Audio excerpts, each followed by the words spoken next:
Meeple Nation Podcast, episode 596, October 25 bonus round. It is October 25. 25, like the 25th of October? All right, let's try that again. First try. Meeple Nation Podcast, episode 596, October 2025 bonus round. It's our gift guide, everybody. Welcome, citizens, to Meeple Nation. Grab your favorite beverage, pull up a chair, warm up those dice, and join us at the game table as we discuss board games and the board gaming world. Each week, the hosts of Meeple Nation share their love for board games and the amazing memories that come from playing games with some very outstanding people. Let us now join our hosts in their natural habitat, the game table.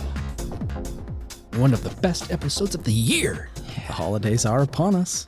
Well, we always have a holiday here, so it's always a holiday at Meeple Nation. That's true. Sorry, guys. Sometimes it's two holidays. Sometimes we have an extra special treat, though.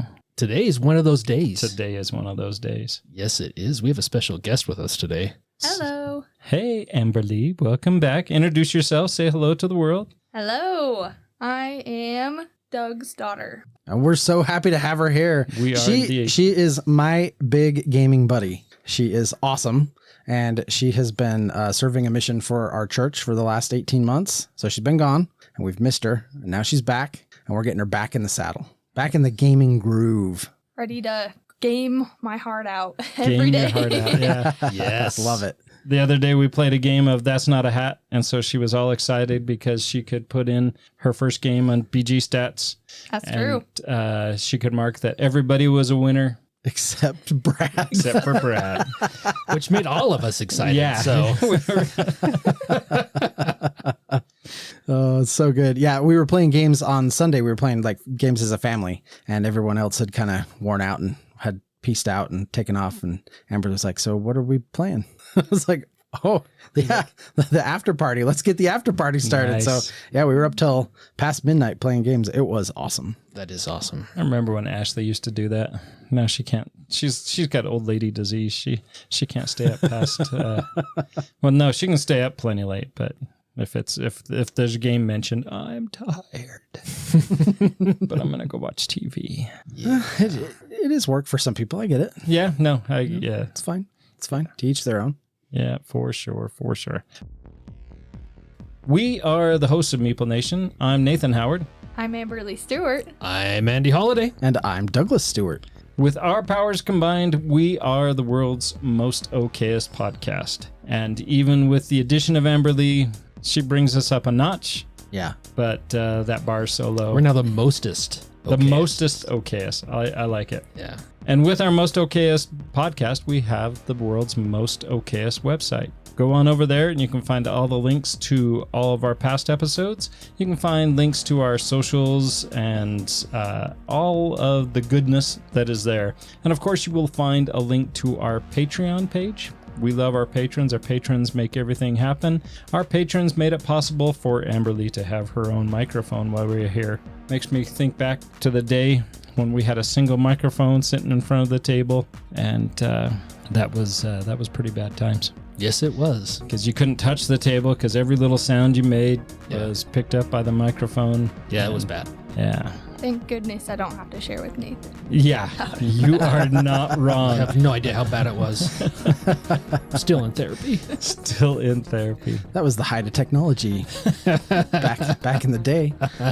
For a while. For a while it was. That's awesome. The Meeple Nation podcast is sponsored by Game Toppers, so go on over to GameToppersLLC.com and check them out. We love them. Fantastic product. They allow you to convert any surface into an epic and amazing gaming surface, and we love ours. We take them to conventions. We wear them out. We have been recording, playing on, and abusing the one that we're using right now. In fact, for many, many years, and it still looks brand new. Yeah, no, it's, this is one of Berkey's Generation 1 tables. So that means that it doesn't fit the leg kit, which is kind of a bummer. That is a bummer. I thought you were going to do the sponsorship too. Oh, I kind of just kept going. Yeah, I was just know, expecting you to just keep going. Like, it's highlight 30, Nathan. It's highlight 30, yeah. Wow. I was all excited because Amberlee was here. It was just like Coco the circus clown. Sammy the squirrel. All right. It is, in fact, Highlight 30. So what has everybody been playing lately? Well, let me just tell you some good stuff. I want to talk about one that I'm hoping to get everyone's input here. We got to sit down and play Concordia again. Yeah, not again for the first time. Well, yeah, that's okay. Yeah, clarification, because this is one that definitely an older game, definitely one that a lot of people know and love, but it's kind of new to us. Last summer, the Hug Ladies, Julie, taught this to me and Dave, and we had an absolutely fantastic time playing that. Claudine absolutely mopped the floor with us. But I had a really enjoyable experience, and we've been talking about getting this to the table for a while. You have a copy. We keep talking and talking and talking. Finally, it happened, and I remembered why I enjoyed that play last summer so much, because it's a really, really fun game. It was a lot of fun. And there's a BGA implementation of it, too, which is not nearly as fun, I found. You're right. As it being at the table. I could have told you that. Well, you don't matter. But it's one of those games that's a little bit more challenging to play online, I feel, because, especially, I guess, since I play so many turn-based games, that it's one of those ones that you come back to and you're like, okay, what was I doing? Yeah. And so I do have a harder time playing that online, but I'm still enjoying my play. I think it's going to work out. I haven't finished my first game yet, playing a game with Brad and Corey and... just not people here. Just not people. Yeah, gotcha. Okay. Yeah. Awesome. Well, I sent you an invitation, and you said, go away. To Concordia? Yeah. I do reject plays from time to time, but I don't think Concordia I did. Yeah. Did I really? Yep. That's too bad. Gave me a sad, tear-faced icon and said, go away. Wow. But, definitely no, that's not true. But it was actually before we had sat down at the table and played it again, so that could be why you rejected probably, because if I don't know the rules to a game, Right. I don't join them. Yeah. Well, I was hoping that you remembered. I used to join them with the thought that, this will incentivize me to go read the rules. And guess what? It did not incentivize me to go read the rules. So then it turned into me just clicking on buttons and feeling bad because I was probably throwing other people's plays off and not really knowing what I'm doing. So I tried Galactic Cruise on BGA because I haven't played that, and I was really excited to play it, really intrigued by it. Backed it with the second the expansion, so I have it coming at some point. But I watched the video on that, and that definitely became clicking and pushing buttons. Nice. Did you win? No, I finally just had to say, all right, we're done with this game. I got stuck where my rocket was flying, and so I would advance my rocket, and then it's like, okay, now you got to pay for it, and so I don't have anything to pay for it, and so it was just a cycle of I can undo my turn, pay for it, you can't pay for it, and so I'm just like, I told this, I'm playing with Andy, Rockwood, and I think Brad on this one, and I finally told him, I was like, I can't do anything, so we're gonna have to quit this game. So wow, but so I have to try it again. But I'm gonna try that one in person again first. Yeah, always wise. But yeah, no, Concordia was great. Yeah, Concordia was a lot of fun. Derailed. Yeah, that's yeah. We went down a rabbit hole there, but that's okay. It's okay, as we are wont to do when Nathan's at the helm. No, I'm glad that we played that. It was one of those where I didn't have a whole high level of interest in playing that game, but I'm really glad we played it. It was your first time too, right? It was, yeah. And I had a ball. It was a great game. Yeah, I really enjoyed it. I thought I enjoyed it a lot more than I thought I was going to, because I had picked up all the expansions for it too, so I was fully invested. I think it's funny that you didn't think you were going to enjoy the game that much, but yet you have all the expansions. Yeah, someone's got some issues. Someone has issues. But as soon as we were finished, though, I did take all my expansions and put them in the box. You punched. I punched. Wow. Yeah. Took the wrap off, the shrink wrap off. I know. Wrap, and it was something to behold. Yeah. It was a moment that I shared with you guys while you were there. I watched. Yeah. It was good times. Good. Yeah. Fun play. So speaking of good times, your game night last week, we got to play a game called Ink, which was really good. And it was actually a really fun game. I enjoyed this a lot. The components are cool. They have little ink bottles that you place onto a painting that you're creating, and would definitely be considered abstract art for sure. Is it like paint by numbers, where you like put the little ink bottles out and create colors and stuff? I want to say no, but Kind of. Yeah, kind of. yeah. I mean, it's trying to take that theme of you're using the ink in your painting, but to be able to, what is the other one? The Mondrain. Mondrain. Mondrian. Yeah, it's similar Like to it's one that. it's the tile placement one that you like, right? With the colors, right? Yeah. Yeah, so it has that kind of a feel to it. So it's not like Andy says, it's very abstract where it's just squares. And when you're trying to put out your tokens, your ink bottles onto the on the picture, painting. This game all of a sudden got really interesting. Yeah. Potions, Wizards. and Painting and pictures. And, you know, oh my. No, it was great. There was definitely a level of strategy. It wasn't overly complicated, but I think there was a level of strategy involved, which was cool. There's a penalty for, you have a little, it wasn't a rondo. What were you guys calling it? I can't even remember now. You had me corrected, and then I said I didn't care. Oh, it was, I can't even remember what it was called. But, yeah. Anyway, so it was a rondel. It is a rondel. But if you go along, you basically have to move along that. You can go as far on it as you want, but you get penalized every time you make a complete round. Oh, so like a rondel. Yeah, Exactly just like a like a rondel. rondel. Got it. Anyway, so it was, nobody really shot ahead. So we were all kind of playing slow, and nobody wanted to get the locked. Basically, you're blocking tiles so that you cover up stuff, and you're trying to build a larger area of the same color so you can score higher points and get rid of your ink bottles more quickly. And then the fact that there are, with your player board, there's certain 2 colors that you have to be able to complete those areas in order to take off of that tile. There are other ways to remove the ink bottles, but basically it's whoever gets rid of their ink bottles will trigger the end of the game, and then whoever got rid of the most ink bottles. So if you run out, you use the black ones, but whoever got rid of the most wins. And Brad totally cheated And lost. Surprising hard. No one. And was accusing everybody else of cheating the entire time. Cheated the whole time and lost. That's Yeah. great. He was handicapping himself. And Well, he was like cheating in his favor. oh, was he? He wasn't cheating totally. like me. No, he's totally cheating in his favor, and he still lost. Still lost. Cheaters never win. He had a rough night that night. He did. Yeah, have a he rough did. And then you beat him up at That's Not a Hat. That's awesome. Well, Amberlee, you've only been back for a few days, but you've been able to play a few games. What have been some highlights for you? I think my favorite one has been Stella, which is in the Dixit universe. I knew the family was going to like that one. I really liked that one. I think it's because it took all of my least favorite parts of Dixit out, which is I'm just not always as creative in coming up with the words that match the cards perfectly, and I just always struggled with that part. And so I love that it gives you the word, and then you can kind of it works for logical thinkers, it works for really creative thinkers. I felt like it was so perfect for the dynamic of our family in particular. I loved that one. Yeah, I really like it too.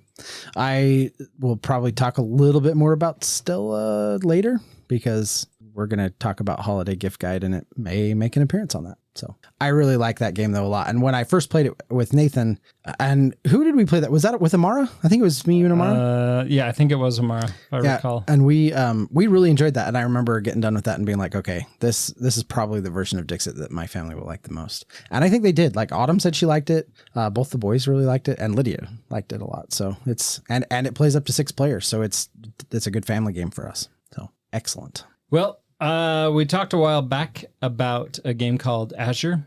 See how I didn't bury the lead there? Nice job. Yeah. Who are you? Right there out of the get-go. And BGA does have an implementation of this. This is, when we're recording, this is just finishing its final hours in Kickstarter. So you might be able to find a late pledge for this.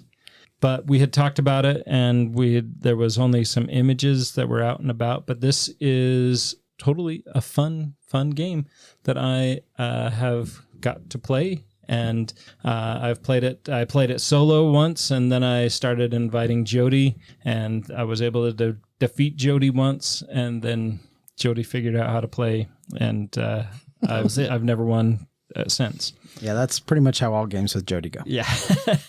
But this is a really great, fun little token placing game. So you have 4 quadrants, and then there are 4, they're not gods, but they're 4 idols that you're trying to gain their power. And if you have control of them, they're going to help you gain points faster. And some of them, so you have 4 quadrants, and each of those quadrants, or each of the whole board, is separated in a grid. And so when you put your tokens in there, 2 of the gods, I'm going to call them gods because I can't remember what they're called. Deities, whatever. Tommy?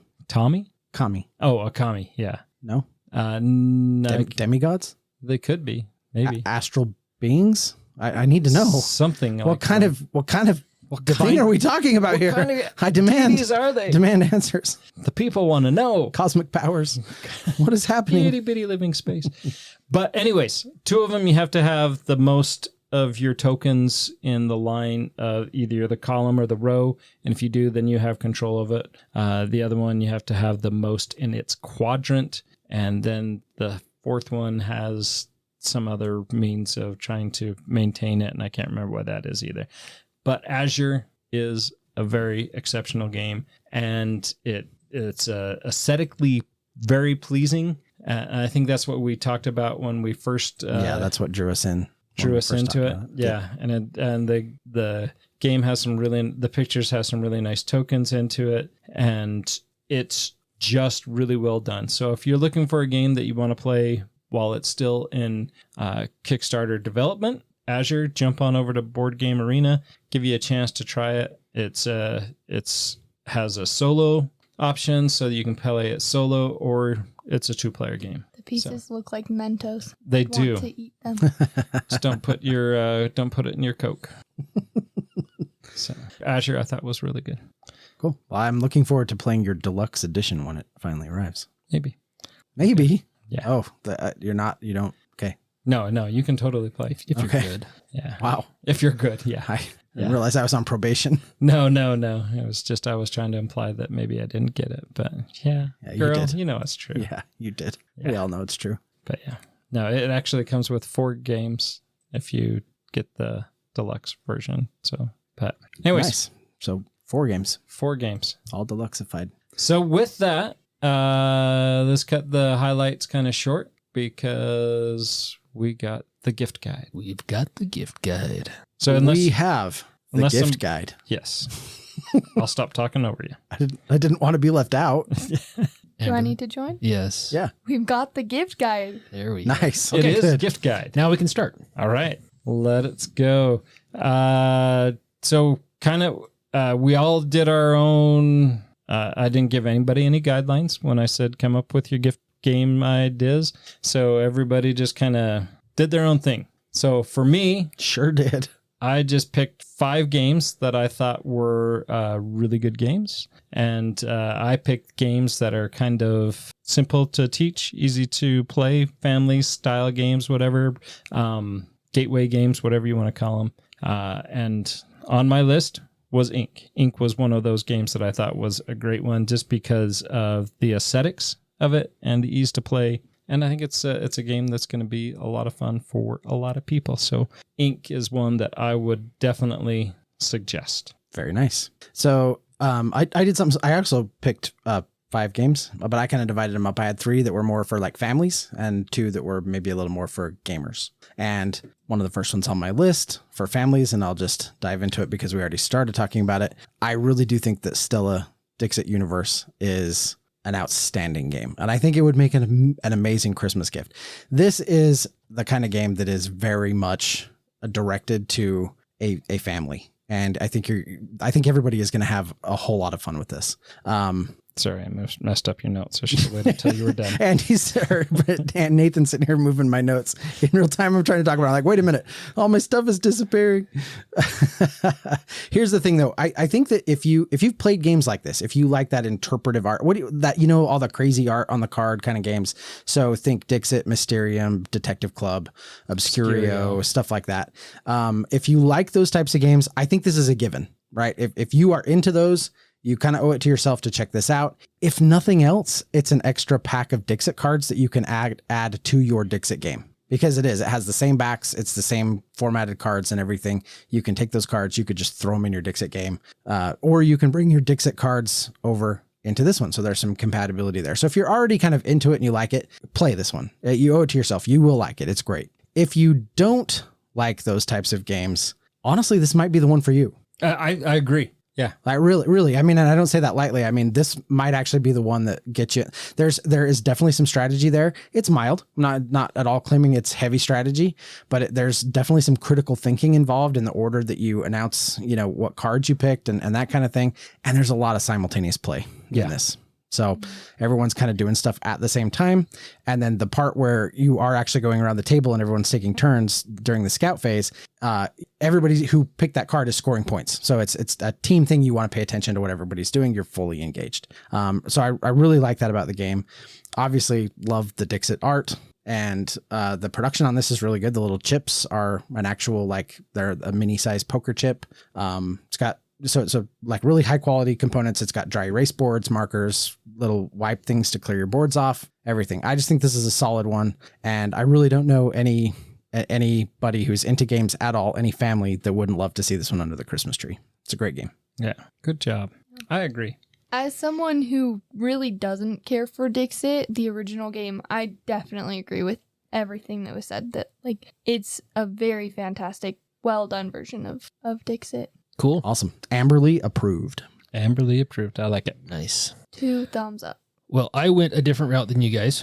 Good. And I did pick a couple of games, but they're towards the bottom of my list. I decided to go because buying games for gamers is pretty tough, especially if you have someone who has a lot of games. Like I would imagine would never buy a game for you, Nathan. No. In the past, she would always ask Brent. Yeah. And then when Brent wasn't on the podcast anymore, she's just had me get my own stuff. She gave up. Lydia's gotten wise. She asks Nathan. Yeah. Yeah. So it's getting something that is game related, but not necessarily a game, could be something that would be a little bit easier to tackle when you have a gamer that you're trying to buy for. Like I wouldn't buy a game for Nathan either, because I have no idea what in the heck he has in this room. Neither does he. I would imagine that he probably has it if I've thought of it. So one of the first things that came up was, when I thought of, okay, when I'm a kid, advent calendars were fun, but that chocolate was really gross. Yeah. So what would make advent calendars more fun? How about a dice set that comes in your advent calendar? So you open up your advent calendar and you get a new die to add to your collection for D&D dice. Dude, I'm looking at this right now. I think this might be what I'm getting my boys. It's so cool. This is really cool. Yeah, So- this looks fun. I may have to get one for my son as well, because they've just started playing D&D and it looks really cool. What an exciting way to do an advent calendar where you're actually getting something neat like a dice completing a dice set. So I believe you get 2 full dice sets with this. I think that's what it's looking like. But yeah, I mean, something that they get to enjoy throughout the entire month, and by the end, there's actually something useful. 28 dice, 2 decorative swords that actually act as containers for the dice. And it's like right now you can get it for under $20 on Amazon. Now it's discounted right now, but yeah, I mean, it's pretty stinking cool. Oh, I like it. That's fun. That is really actually quite enjoyable. I like that a lot. Wow. Nice pick. Not shutting up. Thanks. Wow. I'm not sure where that was going. I'm not either, but it was going somewhere. it was fun to watch. It's fun to watch. All right, Amberlee, you have anything? I know we kind of sprung this on you, so. I would say, and this is probably a little bit of a cop-out answer because it's an old game, but the one that I played the most on my mission and was just really fun to pull out all the time, whether it was 4 of us or just me and my companion during a lunch break, was King Domino. I played that one the very most. Oh, that's a good one. On my mission, and I felt like I never really got sick of playing it. So if you want just like a good staple game to add to your collection, that one definitely would be my recommendation. Yeah, and that one's super accessible too, right? Oh, yeah. So it's so easy to teach, and even people that have really no interest in playing games or no interest in playing anything with any sort of complexity, that one is still totally accessible. Yeah, and if you go with King Domino Origins or Origin, I can't remember which one it is. I think it's I Origins. can't remember if there's an S or not, but there probably is. There is. But if you go with that one, it does have like a little module in it that gamifies it a little bit more. So you have kind of both options. You have the basic version, just like Amberlee said, for new beginners, very staple, very solid. But then you also have that expansion you can add in, and it makes it quite a bit more thinky and crunchy. Yeah. It's a good pick. I like that one. Queen Domino is also great. That's more on Awesome. the gamer side. It is a little more on the gamer side, but still light, right? Yeah. But yeah. So another one that's fairly new, much like my ink, is Star Wars Battle of Hoth. This game has, we gushed about this quite a bit when we first got it and played it. It still is not disappointing. This is a great game for 2 to 4 players, and it works really well with the 4 players. And this is just super accessible, super fun. 2 frozen thumbs up. It's just nice. In many ways, this is sort of like one of the best memories from your childhood in a box. Yeah. Oh yeah. I mean, because Empire Strikes Back, the first time when you were little and you saw those walkers, you're like, holy cow, those things are awesome. Mind blown. Yeah. And so it was great. And Battle of Hoth just put all that in a nice cardboard box with some tiny plastic pieces, and it was phenomenal. I still need to play this. What? I have not played this yet. Oh We my need gosh. to do that. Let's do that as soon as we're done here. Actually, let's pause this. We'll be back after this brief game. I really don't know what Star Wars fan wouldn't want to find this under the tree Yeah. That's true. or in a stocking or whatever. It That's one heck of a stocking. It would probably Well, fit in my you know, stocking, actually. next to the stocking, whatever. I have a pretty big stocking, Nathan. You got high hopes Nice. for Christmas, I don't you? do, yeah. I do now. Excellent. Well, I will just echo that, because that was another one that was on my list. The 3 that I had for families, one was Stella, one was Star Wars Battle of Hoth, and the other one that I had for families was Reef. And this is a new one to me. This has been out for a while, so this is an older game. This is an Emerson Matsuuchi game, but I was really shocked at how great this game is. It's very simple. It plays fast. It is good for all ages. It's really easy to learn, but it offers some really fun strategic decisions as well. As you're, going through and deciding what cards you want to take, whether you want to take a card or play a card, how you want to build your little pieces out on the board. I think it offers a lot as far as that goes. It also, and I think this is ultimately, I think, why it made my list for this, is it feels like a toy. Like you have all those really chunky pieces, those colored pieces that you're building and stacking on your board. Like you're, stacking them up in different colors and combos and building your little reef tableau out there. But it feels like you're playing with a toy. It's fun. It's like, hey, this is Christmas morning and I have a new fun toy to play with. Yeah, you get those big chunky pieces. That tactility, I think, is just really outstanding. So I think that would also be a really fun one to find Christmas morning. Well, we played it, last night, right? Yeah. And we got done playing and it was an immediate, let's just reset it and play it again. It really is fast and easy play. Yeah, it's great. Reef. I like those games that are, number one, that are fast, and number 2, when you finish, you're like, okay, we got to do that again. Let's do that again. That's great. All right, well, continuing my list of gamer paraphernalia. Next up is apparel. So gamer shirts. Like I found one that I thought was really cool. It's called the Game Father. And I'm like, I totally would wear that. Yeah, it's a play on The Godfather, right? Totally. Yeah. And the same font and everything. Same font. Yep. Done very well. But I approve. There's tons of shirts out there that are gamer shirts that I think look amazing. Some I don't think look amazing, but there's a bunch that I think you're just like, well, yeah, I totally would wear that shirt. This is just one that as I was perusing, I'm like, ooh, I really like that. I may have to pass that one along and give a few hints. Hey, this is cool. If you want to get your dad something for Christmas. They go and see a man about a meeple. A GX shirt. Awesome. GX. It was GX. Oh, Yeah. GX. Yeah, we got the Board Game Geek. I got Board Game Geek hoodies for my family, and Caden opened up his and he's like, ooh, a GX hoodie, awesome. Because he had no idea what it was. No idea what it was. Well, wasn't it that the zipper separates the two E's? Yeah. So you have GE on one side and EK on the other. It says geek, and he thought it said GX. That's so awesome. This is bringing up his street cred. That's right.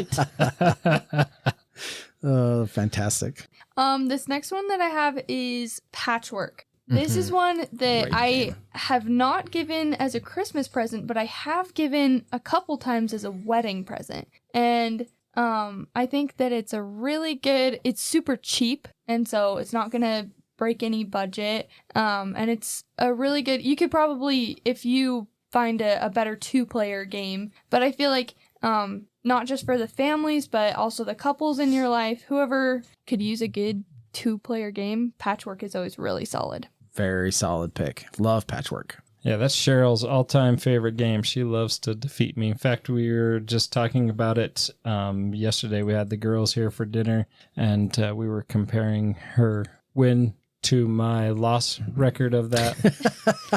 How's that look? Wow. I'm surprised you allow that to be public.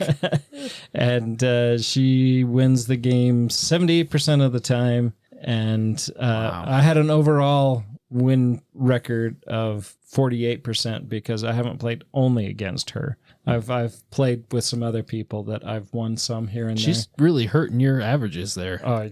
You're not wrong. I mean, you look at my stats. I do not have a winning record, right? I do not play games to win games. I play games to have fun, and I have a lot of fun even when I'm losing. So, but yeah, no, Patchwork is a game that she just devastates me all the time, and not by a little, right? You know, the games are never close.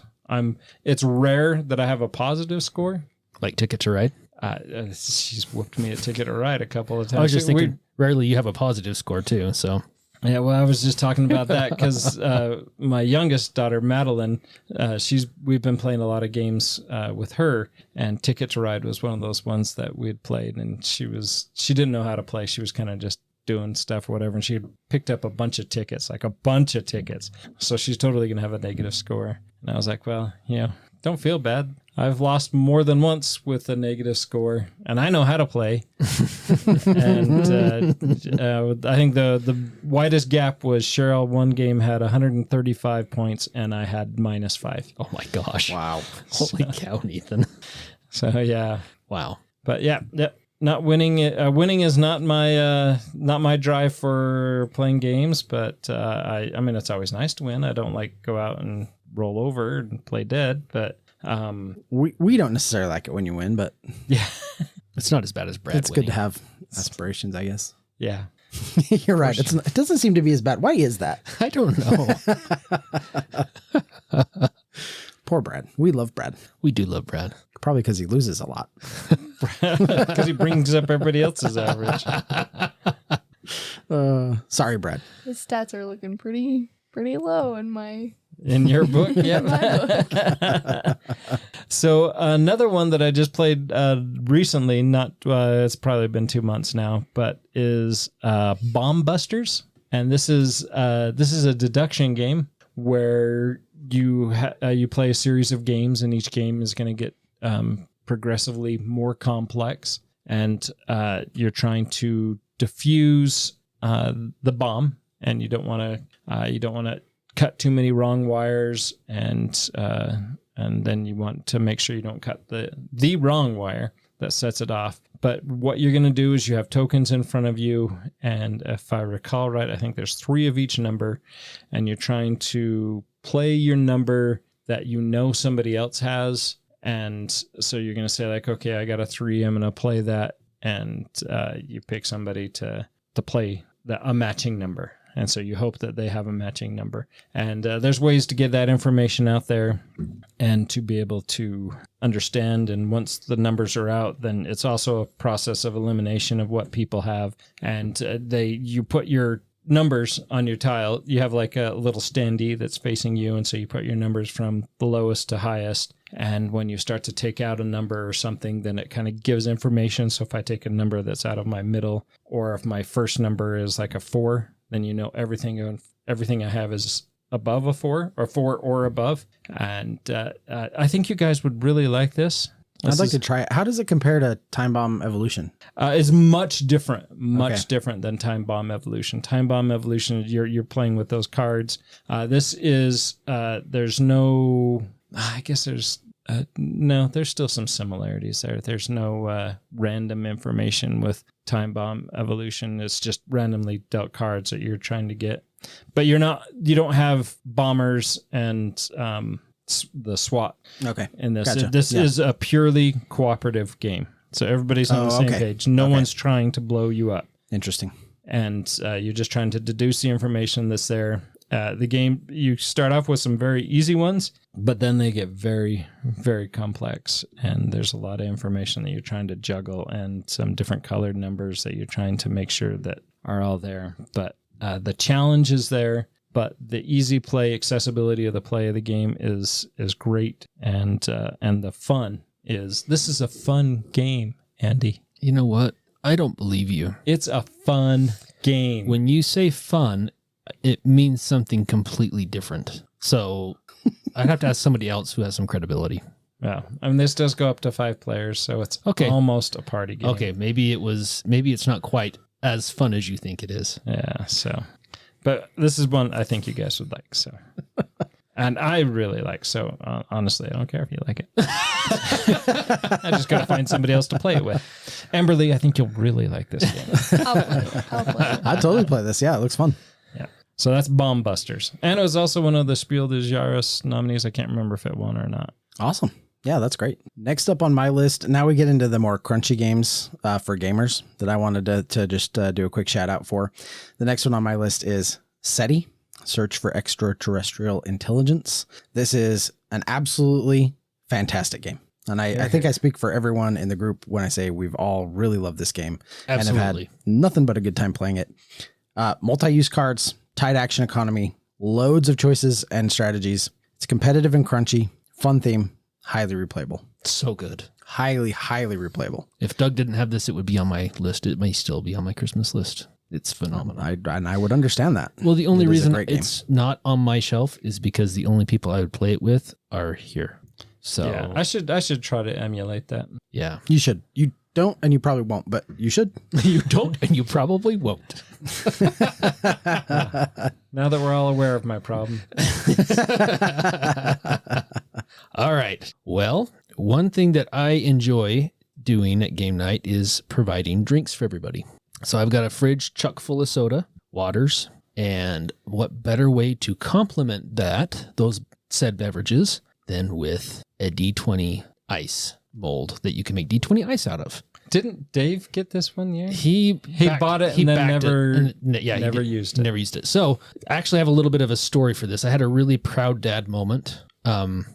So Sierra, who is on her mission right now, she's in Flagstaff, and she it hailed about 2 weeks ago down there, and in her letter home, she described the hail as D20 sized hailstones. Nice. And I'm like, oh, that's awesome. Yes, that is so good.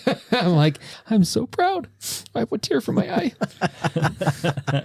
So this actually reminded me of that when I saw this. I'm like, hey, it's D20 sized hail that I can put in a drink. Anyway, so this is something that would be cool to do. I don't know if I think it'd be cooler if it was bigger than a D20 size, so you could actually have a big chunky piece of ice that looks like a D20. I think that'd be really cool.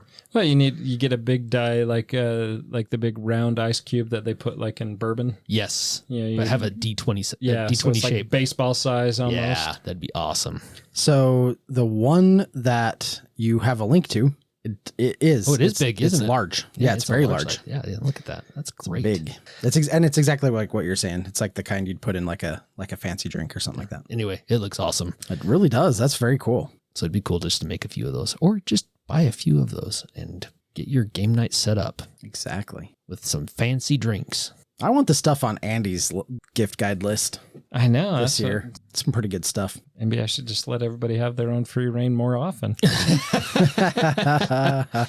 of trying to be a Control freak? I know. So- Squeeze my fist, so more bossy. star systems slip through my fingers. Yeah. All right. Amberlee, you have anything else? Yes. One that I really loved. I haven't played a ton, because it's a little newer. But I got sent Flip 7 on my mission, and that was really fun. I really I may enjoyed have slipped one. that in a package for. That game should have been on my list. Yeah, that's a fantastic. If we had done like stocking stuffers, I would have thrown it on the list. Yes. What an awesome game. Fantastic. I love Flip 7. Yeah, definitely falls under the stocking stuffer category. It's a very fun game, Andy. Fun game. Fun. Okay. Only because Amberlee said it, not because Nathan did. Yeah. And it plays 18 people, and I've played a game with 15 people. Oh, guys. And it was super fun. It was Everybody fun. had fun. think it Andy. necessarily should play that many, but it can. No, it worked out great. I think I played with 8 and it was really fun. Like, Yeah, it's great. It's good. It really is a Yeah. very fun game. if you're looking for a really good press your luck game, this is the one to go to. Good pick. I really like that one. All right, is that back to me? Sure is. All right. So I've gone from my theme of fun, welcoming games to my next one, which is still a pretty easy game to play, but the theme is a little bit darker.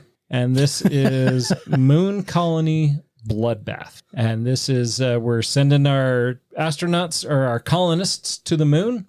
The night the reindeer died. The night the reindeer died, yeah.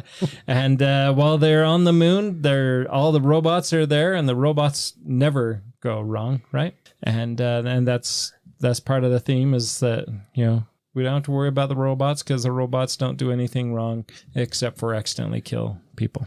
So this is a game of you're trying to develop your moon colony, and you're trying to keep your colonists alive. The game ends when the first person loses all of their colonists. Then the winner is determined by who has the most remaining colonists. And everybody will be bleeding colonists by the end of the game. Yes, they truly will. And it does put the bloodbath in Moon Colony Bloodbath. But it is a tremendous amount of fun. Yeah. And very accessible. And good times. Yeah.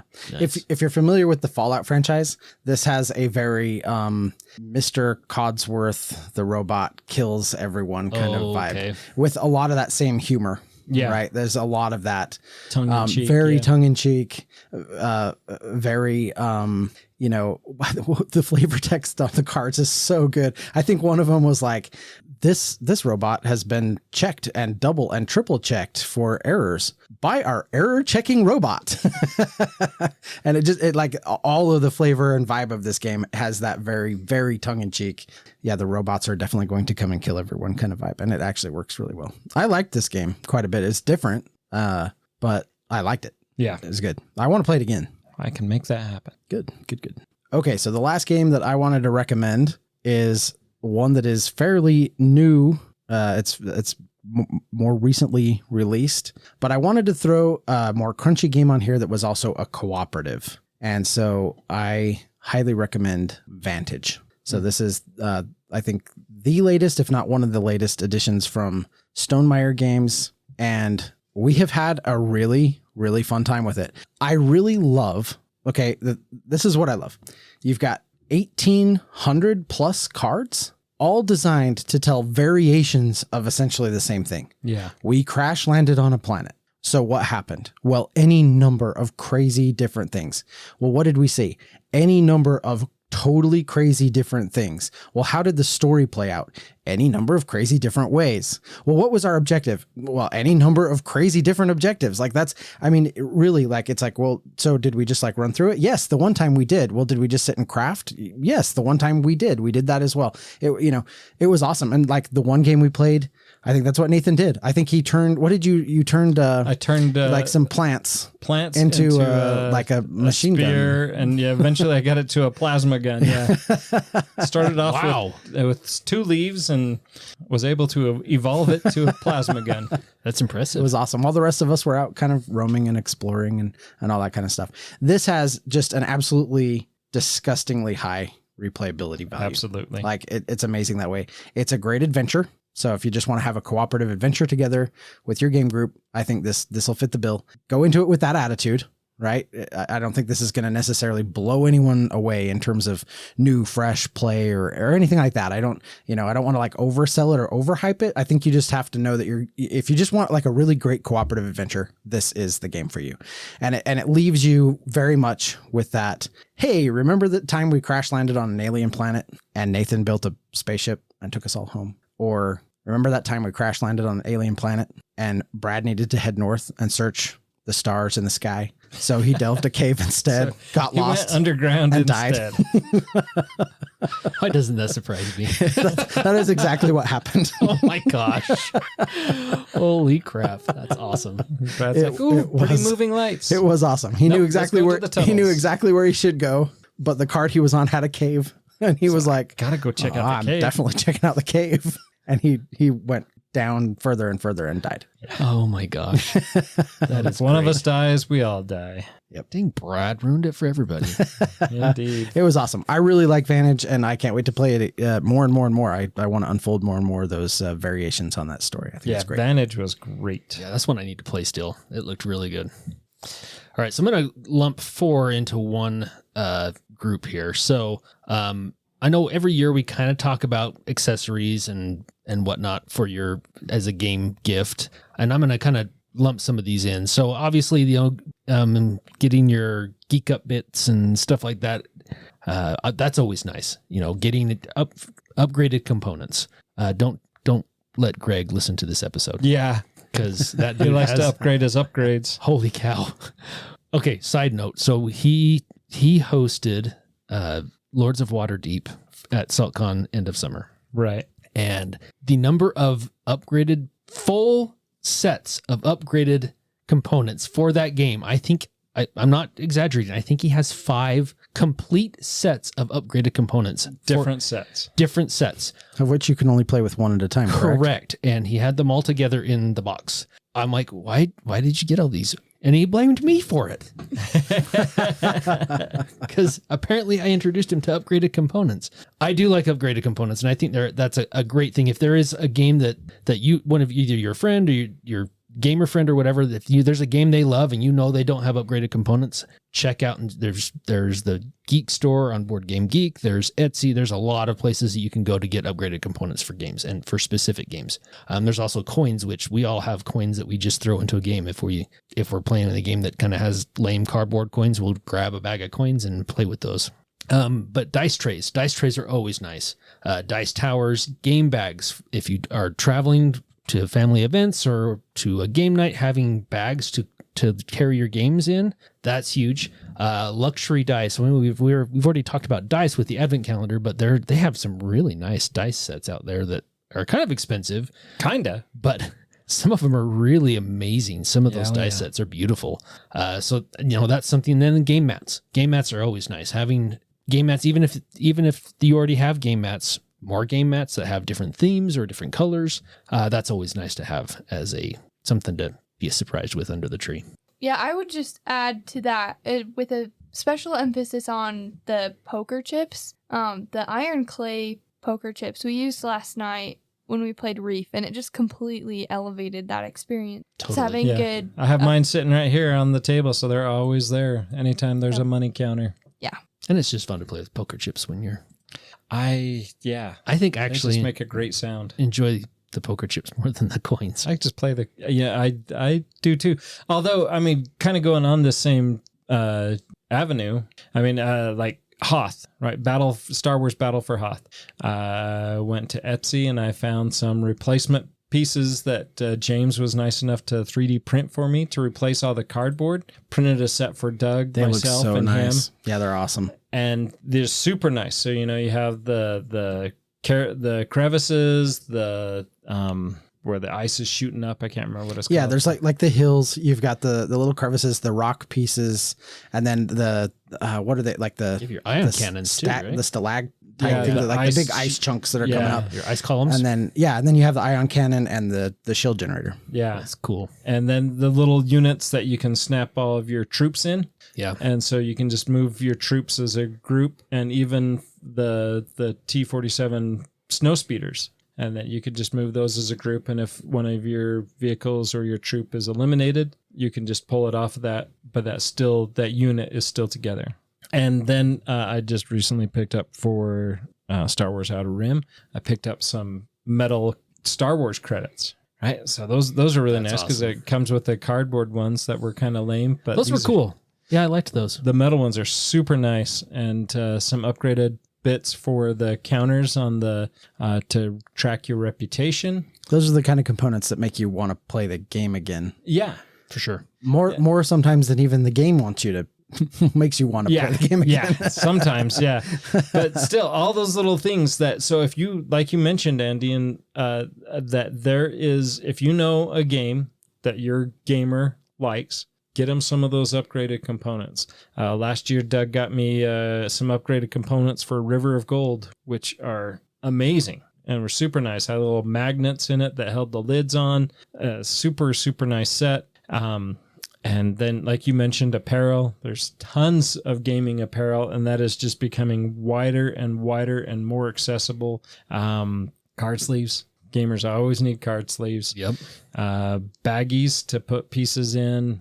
Cloth bags to put tokens in. Just all of those things. And just like Amberlee mentioned, those iron clays are... that's just an investment that is spot on. Yeah, we used those when we played Reef. And that was so much better than those little cardboard pieces. Yeah. So much better. Excellent. Yeah, I had all those things on my list as well. The only thing I would just add to that is like I actually was given a little tube of these little white marbles. They're like the half marbles, so one side's flat, so they actually will lay down without rolling. And I just use them as generic markers. And you'd be really surprised at how often like you need just something to kind of generically mark a spot or a card or hold a place or be a counter or something like that. And I use those all the time. So, in addition to all these other things, something as simple as that may be just the ticket. All right. So you've got your upgraded bits. You've got your dice fresh out of your advent calendar. You've got your t-shirt all ready on your body and you're Hopefully. you're representing, and you've got your drink. You're swirling the die, the D20 in your drink. You're painting a lovely picture. You've got What could be a better? mat. You've got an amazing game on there. What could go wrong? Are you describing heaven? Someone brings a faux pas snack to game night. Cheetos? Cheetos. Buffalo wings? Yes. We can't have that. I might allow buffalo wings. I'd put down some rules, but if somebody brought good buffalo wings, I'd probably allow it. We take a break. Yeah, we just take a break. Go eat buffalo wings. So how can we avoid this? Well, there is the Ultimate Gamer's Cookbook, recipes for an epic game night. You can level up your game night with these mouth-watering munchies that are simple to make and easy to handle during play. And no Cheetos allowed. And no Cheetos allowed. So, this is a great idea. I love this. yeah, I mean, we love to snack when we play board games. And I think most of us are pretty good at not bringing snacks that are going to get things really gross. But sometimes, right? Sometimes it happens. But something quick that is super easy to make because, usually, at least for me, I'm like trying to get the game room ready and don't have a whole lot of time to make anything.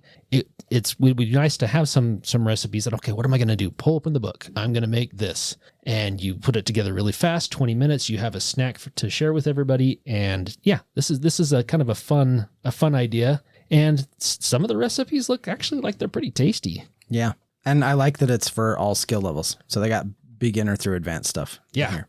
Like it. That's great. I love this idea. I think this is just great. Definitely solve all the problems. Yeah. That's awesome. And then there's also the suggested Fallout, the Vault Dwellers official cookbook. After seeing some of the things Yeah. that are in Fallout, Yeah, I don't know about that one. yeah, It's probably a little probably some good curious stuff, but yeah, I'm not sure. I don't know. Not sure where I'm going to get skeever meat or radroach legs. The next best thing. Well, I think the last thing that I would add would probably be what I classify as shelf candy, which is just like looking around here, all of the little tiny things that just fill the shelves. And it's not the games, it's the random little statues and the Funko Pops and the just customized pieces of art or just random things like that just kind of make a gaming space come alive. And you can get art commissioned, you can make it yourself, you can find websites that are specifically, it's very customizable to the kind of nerdy likes and interests of the particular person that you're shopping for. And so I definitely would categorize that under shelf candy. I like that I like it. I term. like that term. Yeah, that's a great awesome. term. We do like ourselves some shelf candy. Or you can find someone who has a sister or a daughter that does really well at art, and she can draw you stuff. Exactly. We have commissioned Autumn to do a few things for us, haven't we? Yeah, Yep. There's She one does right great. behind your noggin. Yeah, She does great. pretty good. That's a good one. I like it. All right. Andy, do you have anything else? I do. I have a couple games. I'm going to talk about two games. The two games that probably got played the most with my family this year that were pretty accessible. To start out with, the one I actually was able to get my son-in-law to play multiple times, and that's Forest Shuffle. This is one that everybody who's played it, I know has really liked this game. Gamers or even the non-gamers have really enjoyed it. Now, once you get your head wrapped around it, I know that for some people, I know that Sierra has tried to teach some people this game, and it hasn't hit quite as well as she had hoped. But this is one that we've played a ton at my house. We'll get together and everybody just, hey, let's play Forest Shuffle. And you don't even have to like beg and plead for people to come and play the game. You say Forest Shuffle and all of a sudden there's people around the table. They just show up. I don't know how it happens. It's awesome. And then Pirates of Maracaibo. So I taught my wife and daughter Maracaibo about How did that go over? It was one of the few times, when Sabrina asked her how a game was, if she didn't like it, she usually just says it was different. And I know that means it was just, it was meh, or maybe a little bit lower than meh. She flat out said, I hate this game. Nice.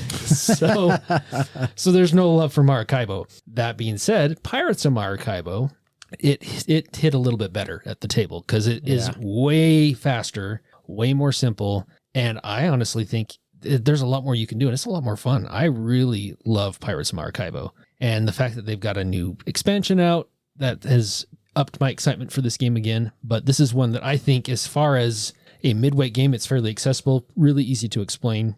And once you get through that first round, then you're up and going. Everybody understands exactly how everything works at that point. So yeah, those are my two games that I threw on my list of great gift ideas. Excellent. All right, Doug, you have anything you want to add to that list? I'm good. You guys have covered it. This is an awesome list. Amberlee, you have anything else? I think I'm good.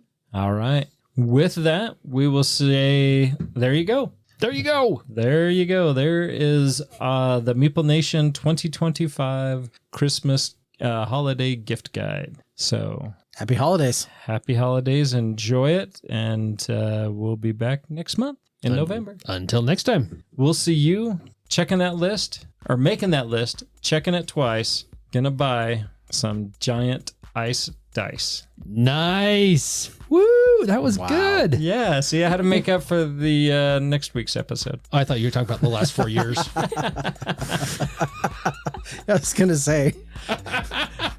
You got a lot of making up to do. That definitely was a good start, though. That was. Way to go. Keep it up. I'm so proud of you right now. I'm shining. I have my moments Few and far between. at the game table.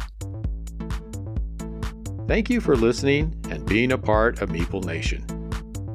If you would be so kind as to follow, subscribe, share, and rate or review this podcast, it really helps to spread the fun.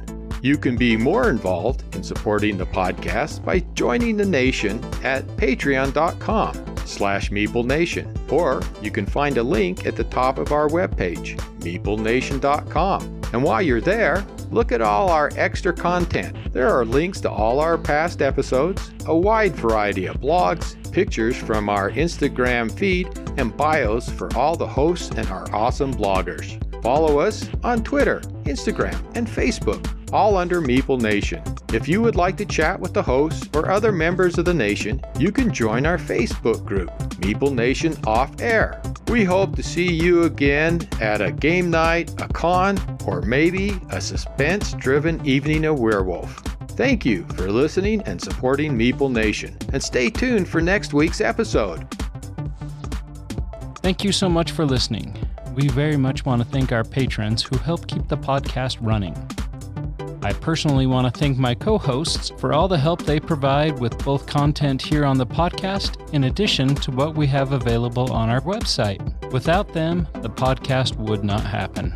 If you too would like to support the podcast, you can join the nation at patreon.com/Meeple_Nation, or you can find a link to Patreon at the top of our webpage, meeplenation.com. If you have any questions, comments, or games you feel should be on our radar, You can always reach us at meeplenation@gmail.com. We can't wait to hear from you. I am grateful to Doug and Andy who helped me edit episodes, and I want to thank James and Kim Clark who do the editing on our blogs and on our webpage, which can be found at meeplenation.com. We want to thank Brain Detergent for our music. If you want to find more from him, you can follow his links that can be found on our webpage, or simply search for Brain Detergent on YouTube to find more of his tracks. Thank you again for listening and being part of the Meeple Nation community.